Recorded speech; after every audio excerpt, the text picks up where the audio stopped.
Pengurati Pendidikan Made Gede Putra Wijaya Mausang, Kewentanan SMK Reng Bali Akeang Uleng Ring Kompetensi Pariwisata. Kompetensi sani tiosan kaptiang mangda taler ngelimbakang, sekadi ring kompetensi kelistrikan, tambang, teknologi informasi, perpajakan wiaden kompetensi sane kantun arang kepanggihin, ngarepin pesaing sane sayan ageng.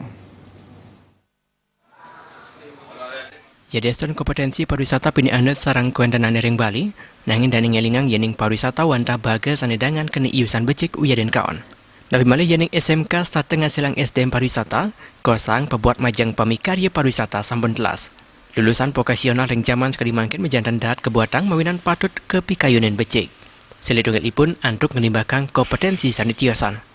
Putra Wijaya ngangkenin yening nanjang kompetensi tiosan ring pariwisata majang SMK Reng Bali mejantan nenten tangan.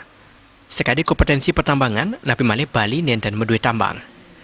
Nanging kompetensi punika mejantan kebuatan, napi malih yening mekarya ring Dura Bali.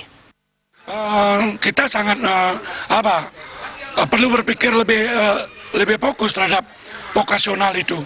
Karena di dalam rangka menyongsong era globalisasi ini yang dibutuhkan kan keterampilan. Oleh karenanya lembaga-lembaga vokasional yang dibutuhkan. Memang soal akademik itu memang soal penting juga. Tapi kalau kemudian akademik itu juga akan membutuhkan lapangan pekerjaan, tidak saja di belakang meja untuk berpikir. Itu. Nah, SMK ini kan akan menciptakan tenaga kerja menengah terampil untuk mengisi lowongan-lowongan kerja. Nah, tentu mereka tidak harus berhenti sampai di sini. Mereka harus lanjut ke diploma 1, diploma 2, dan seterusnya. Pariwana kebuatan mana presiden mendue pemikayun sana jimbar, mana nenten kantos ke kaunang zaman, saha kaon adikala ngarepin pesaing sana wentan. Jaya Kesuma